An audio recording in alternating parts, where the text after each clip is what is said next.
마태복음 7장 1절입니다. 비판을 받지 아니하려거든 비판하지 말라. 위 말씀에서의 비판하다는 판단하는 것을 말합니다. 그러나 이 말씀은 모든 경우에 판단을 하지 말라는 말씀은 아니죠. 성경은 우리가 어떤 경우에는 판단해야 할 것을 말합니다. 그러므로 판단을 할 때 어떤 자세와 마음가짐을 가져야 할지에 대해서 말씀하신 것입니다. 우리는 다른 사람들이 어떤 실수를 하는 것을 볼 때에 그러한 행위가 가져올 최악의 경우를 상상하는 경우가 많지요. 우리는 다른 사람들의 실수에는 엄격하고 자신의 실수에는 관대합니다. 그러나 오히려 우리는 자신에게는 엄격하고 다른 이에 대해서는 관대해야 할 것입니다. 그런데 여기서 말씀하시는 우리가 판단을 받는 때는 언제일까요? 또 누가 우리를 판단한다는 것입니까? 주님은 우리가 다른 이로부터 판단을 받지 않기 위해서는 판단하지 말라고 하신 것일까요?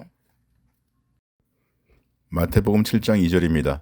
너희의 비판하는 그 비판으로 너희가 비판을 받을 것이요 너희의 헤아리는 그 헤아림으로 너희가 헤아림을 받을 것이니라. 위 말씀에서 판단을 받을 것이요와 헤아림을 받을 것이요는 미래 시제로서 주님은 우리가 장래의 판단을 받을 것을 말씀하십니다. 마가복음 4장 또 가라사대 너희가 무엇을 듣는가 스스로 삼가라. 너희의 헤아리는 그 헤아림으로 너희가 헤아림을 받을 것이요 또 더 받으리니 있는 자는 받을 것이요 없는 자는 그 있는 것까지 빼앗기리라. 위 마가복음 4장 24절에 유사한 말씀에 이어서 25절에서 주님은 그리스도의 심판대에서 성도들의 행위에 따라서 그들을 심판하실 때의 말씀을 하십니다. 그러므로 우리가 사랑의 마음 없이 어떤 것에 대해서 판단한 것에 대해서 나중에 우리가 판단의 기준으로 삼았던 그 같은 잣대로 주님으로부터 우리가 판단받게 된다는 것을 말씀하신 것입니다. 궁극적인 재판자는 주님이시기 때문에 우리는 다른 형제를 비방하고 정죄하는 판단을 금하여야 할 것입니다. 잠언 18장 사연을 듣기 전에 대답하는 자는 미련하여 욕을 당하느니라. 어떤 것을 판단할 때 먼저 그 사연에 대해서 자세히 알아봐야 합니다. 만약 그렇지 않고 판단하게 되면 나의 선입견에 의해서 그릇 판단하게 되기 때문입니다. 잠언 18장 17절 송사에 원고의 말이 바른 것 같으나 그 피고가 와서 밝히느니라. 형제간에 어떤 문제가 생겼을 때 성급하게 판단하지 말고 쌍방의 해명을 모두 듣고 생각해야 합니다. 다윗은 시바의 말만 듣고 성급하게 무비보셋의 것을 다 시바가 가지라고 말했습니다. 그러나 실상 시바는 재물에 눈이 어두워서 무비보셋을 중상했던 것이죠. 사람은 자기 중심적으로 모든 것을 해석하는 경향이 있기 때문에 어떤 사람의 말을 들을 때에는 그 사람 중심으로 그 사건을 해석한 것으로 이해해야 합니다. 그것을 좀 더 객관적으로 바라보기 위해서는 상대편의 이야기도 경청하여야 할 것이죠. 그러한 모든 과정은 형제를 세우기 위함이지 그를 헐뜯기 위함이 아니어야 합니다. 주님은 여기서 사랑이 없이 하는 판단, 형제를 세우지 못하는 판단에 대해서 말씀하신 것입니다. 마태복음 7장 3절 어찌하여 형제의 눈 속에 있는 티는 보고 내 눈 속에 있는 들보는 깨닫지 못하느냐? 보라, 내 눈 속에 들보가 있는데 어찌하여 형제에게 말하기를 나로 내 눈 속에 있는 티를 빼게 하라 하겠느냐? 외식하는 자여 먼저 내 눈 속에서 들보를 빼어라. 그 후에야 밝히 보고 형제의 눈 속에서 티를 빼리라. 사람은 자신의 잘못을 잘 보지 못하고 남의 잘못은 잘 보는 편입니다. 사람이 자신의 잘못을 스스로 깨닫기는 어렵기에 하나님은 율법을 주셔서 우리가 범법하고 있다는 것을 보게 하셨고 또한 성령의 빛 비추심을 주셨습니다. 그리하여 우리는 자신이 죄인임을 고백하고 주님을 영접하였죠. 그러므로 주님을 믿은 성도는 자신의 옛사람의 어떠함을 아는 자입니다. 그런데 그렇게 주님을 만난 성도가 주님께 대한 처음 사랑을 버리게 되면 마치 바리새인처럼 외식하는 자가 될 수 있죠. 주님은 여기서 외식하는 자여라고 하셨는데 이 표현은 주님께서 주님을 대적하던 바리새인들에게 많이 하셨던 표현입니다. 그런데 주님은 그런 표현을 여기서는 자신의 제자들에게 대하여 하셨습니다. 그것은 성도들 가운데에도 바리새인과 같이 위선을 행하는 자가 있다는 것을 말하죠. 요한복음 9장 40절입니다. 바리새인 중에 예수와 함께 있던 자들이 이 말씀을 듣고 가로되 우리도 소경인가? 예수께서 가라사대 너희가 소경되었다면 죄가 없으려니와 본다고 하니 너희 죄가 그저 있느니라. 티는 작은 것이지만 들보는 큰 것이죠. 티나 들보나 눈에 있으면 잘 보지 못하게 되지만 특히 들보가 있는 경우에는 거의 소경에 가까운 상태에 이른 것이죠. 미 말씀에서 바리새인들은 자신들이 소경일 리가 없다고 생각하였습니다. 어떤 이가 자신이 판단하는 것이 틀릴 리가 없다는 자신감을 가졌다면 그는 소경입니다. 그는 다른 이가 자신에게 고민하는 말을 듣지 않게 되겠죠. 그러므로 우리는 성령의 빛 비추심과 형제들의 권면을 달게 드려야 합니다. 혹시 내가 잘못한 것이 없다고 생각되더라도 형제들의 권면을 일단 받는 것이 귀한 것입니다. 성숙한 그리스도인의 특성은 그가 잘못될 수 있다는 것을 알고 다른 사람의 문제를 보기에 앞서 자신에게 어떤 문제가 있는지를 먼저 살펴보는 것에 있습니다. 또한 자신에게 문제가 있을 경우 되도록 빨리 사과를 하는 자가 성숙한 자이겠죠. 바울은 자신이 죄인 중에 괴수라고 말하였습니다. 그것은 그가 주님을 믿은 후에도 자신의 옛사람의 어떠함에 대해서 알고 경계한 것을 말합니다. 우리는 자칫 다른 사람을 판단할 때에 옛사람으로 행하기 쉽습니다. 만약 우리가 우리 자신의 옛사람의 추악함에 대한 인지가 낮으면 우리는 남을 쉽게 판단하고 정죄하게 되겠죠. 갈라디아서 6장 1절입니다. 형제들아, 사람이 만일 무슨 범죄한 일이 드러나거든 신령한 너희는 온유한 심령으로 그러한 자를 바로잡고 내 자신을 돌아보아 너도 시험을 받을까 두려워하라. 성경은 우리가 다른 일을 권면할 때 자신을 돌아보라고 합니다. 혹시 나 자신이 그와 같은 범죄에 빠지지 않도록 주의해야 합니다. 선줄로 생각하는 자는 넘어질까 조심해야 할 것입니다. 옛사람으로 행하여 판단과 정죄를 하지 않고 믿음으로 새 사람을 입어 행할 때 우리는 다른 사람의 눈에 티를 뺄 수가 있게 됩니다. 주님은 티를 빼지 말라고 하신 것이 아니라 티를 빼는 데에 있어서 주의해야 할 점을 말씀하신 것이죠. 마태복음 7장 6절입니다. 거룩한 것을 개에게 주지 말며 너희 진주를 돼지 앞에 던지지 말라. 저희가 그것을 발로 밟고 돌이켜 너희를 찢어 상할까 염려하라. 개와 돼지는 부정한 짐승입니다. 개는 굽이 갈라지지 않았고 새김질도 하지 않으므로 일반적으로 주님을 믿지 않는 불신자를 뜻합니다. 돼지는 굽은 갈라졌으나 새김질을 하지 않으므로 겉으로는 그리스도인인 것처럼 행세를 하지만 거듭나지 않은 자, 곧 명목상의 그리스도인인 불신자를 뜻합니다. 모든 거룩의 근원은 하나님이십니다. 그러므로 거룩한 것은 하나님으로부터 받은 진리를 말하죠. 복음 및 그 외 모든 영적인 진리는 거룩합니다. 거룩한 것을 개에게 주지 말라는 것은 복음을 불신자에게 전하지 말라는 말씀은 아니지요. 복음을 전하라는 것은 주님의 명령이므로 우리는 불신자에게 복음을 전해야 합니다. 그렇다면 그러한 자에게 거룩한 것을 주지 말라는 것은 무슨 뜻일까요? 그것은 여기서의 개가 그것을 찢어서 상하는 개이기 때문입니다. 바울의 경우 회당에 들어가서 유대인들에게 복음을 전했습니다. 그러나 순종치 아니하는 유대인들은 이방인들을 선동하였죠. 그래서 성내의 무리가 나뉘었습니다. 그 중에 바울에게 악감을 품은 이들은 바울을 죽이려고 달려들었습니다. 그와 같이 복음을 들었음에도 순종하지 않고 도리어 그 도를 비방하는 자들이 있습니다. 그러한 자들에게는 더 이상 복음을 전해줄 필요가 없습니다.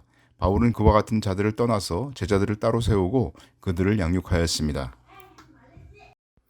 모든 보석은 무생물의 자연에서 만들어지지만 진주는 생물이 만들어내는 보석입니다. 그것은 조개가 이물질에 의한 상처를 입었을 때 그것을 치유하기 위한 여러 가지 성분들이 나오면서 생기죠. 그러므로 진주는 주님과의 교제를 통해서 개인적으로 경험하고 알게 된 것들을 말합니다. 갈라디아서 2장입니다. 이는 가만히 들어온 거짓 형제의 까닭이라. 저희가 가만히 들어온 것은 그리스도 예수 안에서 우리의 가진 자유를 엿보고 우리를 종으로 삼고자 함이로되. 돼지는 하나님의 말씀을 묵상하지 않는 자로서 주님과의 교제가 없는 자입니다. 사람은 자신의 어떠함에 따라서 사물을 보게 되죠. 돼지는 복음의 아름다움을 보지 못하므로 그에게 진주를 던져주면 그것이 자신의 먹거리인 콩인 양 생각할 것입니다. 그러한 자에게 진주를 던지면 그는 그것을 하찮게 여겨서 짓밟습니다. 돼지는 자신의 내면이 더럽기 때문에 그의 행위도 믿음으로 하지 않는 것으로 본질적으로 더럽습니다. 바울은 그러한 거짓 형제의 위험을 말합니다. 주님은 그러한 자들에게 진주를 던지지 말라고 하십니다. 마태복음 7장입니다. 구하라 그러면 너희에게 주실 것이요 찾으라 그러면 찾을 것이요 문을 두드리라 그러면 너희에게 열릴 것이니 구하는 이마다 얻을 것이요 찾는 이가 찾을 것이요 두드리는 이에게 열릴 것이니라. 기도함으로써 하나님 아버지께 구하라고 주님은 말씀하십니다. 그런데 이전에 주님은 우리에게 구하는 자에게 주라고 가르치셨습니다. 그러므로 하늘에 계신 아버지께서는 우리가 구하는 것을 주실 것입니다. 우리는 우리에게 구하는 자마다 무조건적으로 주지는 않습니다. 어떤 이에게는 스스로 일하여 양식을 먹으라고 권면하지요. 우리가 궁핍한 자에게 꼭 필요한 것을 주는 것처럼 하나님 아버지께서도 우리에게 그렇게 하실 것입니다. 구하는 자에게 하나님 아버지께서는 응답하십니다. 하나님 아버지의 뜻에 합당한 것을 구하는 이는 그것을 얻을 것입니다. 내가 구하는 것이 하나님 아버지의 뜻에 합당한지는 주님의 말씀을 통해서 알 수가 있습니다. 위 말씀에서 찾으라는 먼저 하나님의 나라와 그분의 의를 구하라고 말씀하실 때의 구하라와 같은 단어입니다. 그러므로 하나님의 나라를 전파하기 위해서 기도하며 찾을 때 하나님께서는 길을 보여주십니다. 어떻게 행해야 은밀한 가운데 계신 하나님 아버지께서 갚으시는 길인지를 찾을 때 응답하십니다. 하나님의 의를 드러내기 위하여 어떻게 행동해야 할지 찾을 때 찾게 될 것입니다. 그뿐 아니라 그렇게 하나님의 나라와 그분의 의를 구하는 자에게 필요한 모든 것을 하나님 아버지께서 더해 주실 것입니다. 이제 우리가 하나님의 의를 드러내기 위해서 어떻게 행동해야 할지를 알았다면 그것을 구체적으로 수행하기 위해서 우리는 좁은 문으로 들어가야 합니다. 그 문으로 들어가기 위해서 우리는 두드려야 합니다. 그 문은 두드리는 자에게 열리도록 되어 있지요. 자기를 부인하고 믿음으로 자기 십자가를 지고 주님을 좇고자 하는 자에게 그 문은 열리고 은혜 아래 살아가는 것을 그는 배울 것입니다. 마태복음 7장 9절입니다. 너희 중에 누가 아들이 떡을 달라 하면 돌을 주며 생선을 달라 하면 뱀을 줄 사람이 있겠느냐. 주님은 이전에 세리와 이방인들보다 더 사랑하고 도문안할 것을 말씀하셨죠. 이제 주님은 제자들 자신들을 돌아볼 때 무엇이 진리인지를 알 수 있다고 말씀하십니다. 진리는 멀리 떨어져 있는 것이 아니죠. 만물을 보면 하나님의 전능하심을 알 수 있듯이 나 자신과 가정에서의 아버지와 아들 관계를 통해서 우리의 기도를 하나님 아버지께서 어떻게 듣고 계시며 무엇으로 응답하실지를 유추할 수 있습니다. 부부의 관계를 통해서 우리는 실질적으로 주님과 교회의 관계에 대해서 깨달아가죠. 하나님께서 우리에게 가정을 주시고 여러 환경을 안배하신 것은 이 땅에서 하나님과 주님에 대해서 우리가 더 알도록 하신 것입니다. 그뿐 아니라 하나님께서는 우리가 구하거나 생각하는 것에 더 넘치도록 능히 하실 수 있는 분이십니다. 어떤 이는 하나님께서 자신이 감당하지 못할 길로 인도하실 것이라고 생각하여 두려움에 하나님께 간구나 전적인 헌신을 못하고 있는 경우가 있어요. 그러나 하나님께서는 내가 내 자신에게 제일 유익하다고 생각하는 것보다 더욱 유익하고 좋은 것으로 기도에 응답하십니다. 마태복음 7장 11절입니다. 너희가 악한 자라도 좋은 것으로 자식에게 줄 알거든 하물며 하늘에 계신 너희 아버지께서 구하는 자에게 좋은 것으로 주시지 않겠느냐. 심지어 주님은 악한 자를 예로 드시면서까지 말씀하십니다. 이와 같은 말씀이 누가복음에는 다음과 같이 써 있습니다. 누가복음 11장입니다. 너희가 악할지라도 좋은 것을 자식에게 줄 알거든 하물며 너희 천부께서 구하는 자에게 성령을 주시지 않겠느냐 하시니라. 둘을 비교해 보면 아버지께서 주시는 좋은 것의 한 예를 성령으로 말씀하신 것을 알 수 있습니다. 주님께서 십자가에서 자신을 들이신 결과 우리에게 성령께서 오시게 되었죠. 하나님께서 사람에게 주신 가장 좋은 것은 성령이십니다. 그런데 하나님은 믿는 이에게 성령을 단번에 주시고 그렇게 오신 성령은 몸의 구속이 이루어지는 날까지 떠나가지 않으십니다. 믿는 모든 이에게 이미 성령이 계신데 왜 위의 말씀에서 구하는 자에게 성령을 주신다고 하셨을까요? 그것은 당시의 제자들에게는 아직 성령이 계시지 않았기 때문입니다. 그것은 주님께서 아직 십자가로 가시지 않았기 때문이죠. 주님은 산상수훈을 듣고 있는 제자들에게 성령께서 그들에게 오실 것을 약속하신 것입니다. 그러므로 이제 주님께서 영광을 받으신 지금 믿는 이가 위 누가복음을 근거로 하나님께 성령을 달라고 기도하지 말아야 할 것입니다. 지금 성도는 이미 받은 성령을 조차 순종하여 살아야 할 것입니다. 성령을 받은 우리가 그분께서 함께 하심을 등한시하고 다시 성령을 받기 위해 기도한다면 하나님 아버지의 마음이 얼마나 아프시겠습니까? 주님은 하나님께서 우리의 기도에 응답해 주실 때 좋은 것으로 주시는 것이 우선적으로 영적인 것임을 말씀하신 것입니다. 신약 성경에서 우리에게 약속하신 복은 하늘에 속한 신령한 복입니다. 물론 주님은 영적인 것뿐 아니라 그 외에 우리에게 필요한 물질적인 것들도 채워주시죠. 그러나 우리는 위의 것을 구하는 자라야 하며 그러할 때 우리에게 필요한 그 모든 것을 하나님 아버지께서 채워주실 것입니다. 마태복음 7장 12절입니다. 그러므로 무엇이든지 남에게 대접을 받고자 하는 대로 너희도 남을 대접하라. 이것이 율법이요 선지자니라. 사람은 자신이 어떤 사상이나 생각을 가지고 있기 때문에 자신이 옳다고 생각하는 경우가 많습니다. 그렇기 때문에 자신의 생각을 표출할 때 상대방에게 자신이 어떤 태도로 대하는지를 모르는 경우가 흔하죠. 주님께서는 여기서 내가 남에게 어떤 말을 해주는 것에 대해서 말씀하신 것이 아니고 어떻게 행동할 것인가에 대해서 말씀하십니다. 그러한 행동은 상대방에게 사랑이 느껴지도록 행해져야 할 것입니다. 성경은 이에 대해서 많은 교훈을 말하고 있습니다.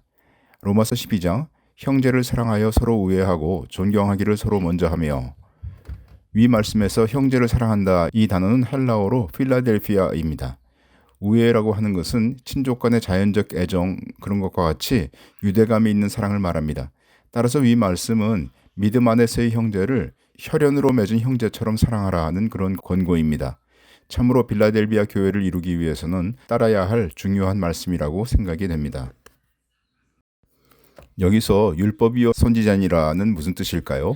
이 말씀을 근거로 어떤 이는 율법을 지켜야 한다고 말합니다. 그러나 이미 산상수훈에서 보았듯이 주님은 율법을 강화하고 그것을 지키라고 말씀하신 것이 아닙니다. 갈라디아서 5장 온 율법은 내 이웃 사랑하기를 내 몸같이 하라 하신 한 말씀에 이루었나니, 온 율법을 한 말씀으로 말한다면 그것은 이웃을 내 몸과 같이 사랑하는 것이죠. 이 말씀은 성도가 더 이상 율법 아래에 있지 않다고 말하는 갈라디아서에 써 있는 한 말씀입니다. 그러므로 내 이웃을 내 몸같이 사랑하는 그러한 사랑은 율법 아래에서는 이룰 수 없습니다. 그것은 오직 은혜의 세계에서만 가능하죠.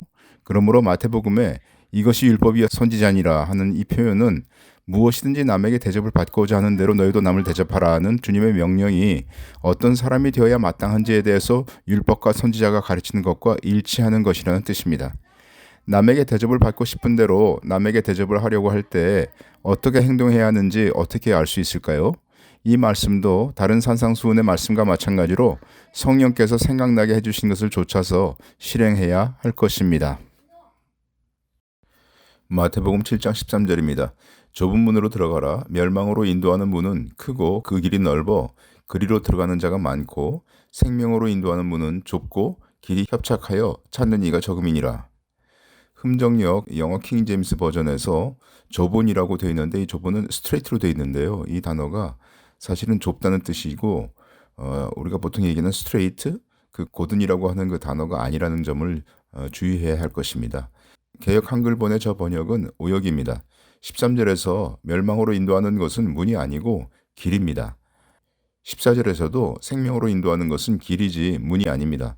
따라서 여기서 길을 따라서 문에 도달하는 것이 아니라 문을 열고 길을 가는 것입니다. 넓은 길 끝에는 사망이 있고 협착한 길 끝에는 생명이 있다는 것이죠.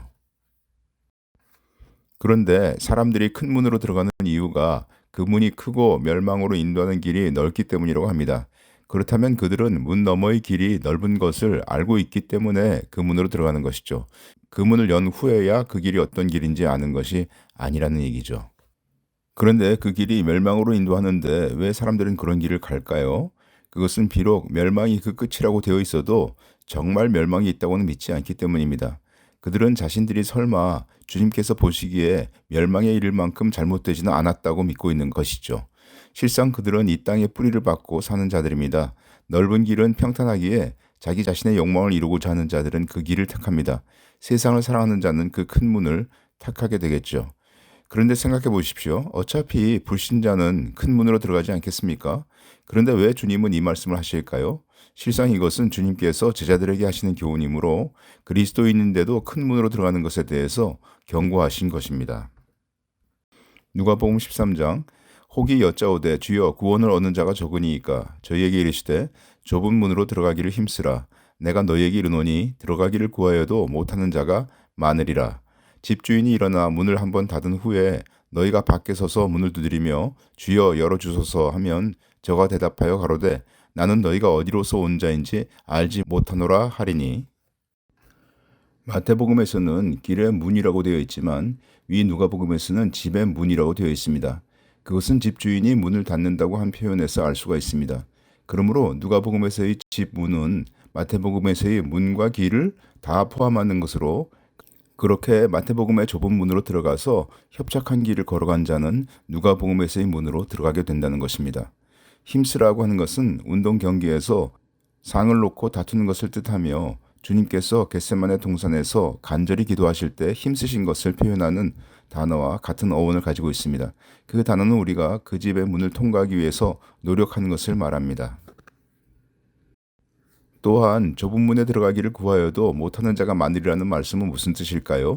그것은 25절의 말씀에서 비춰볼 때 그 문이 닫히면 아무도 더 이상 들어갈 수 없음을 말합니다. 이 말씀에서 집주인은 주님이시죠.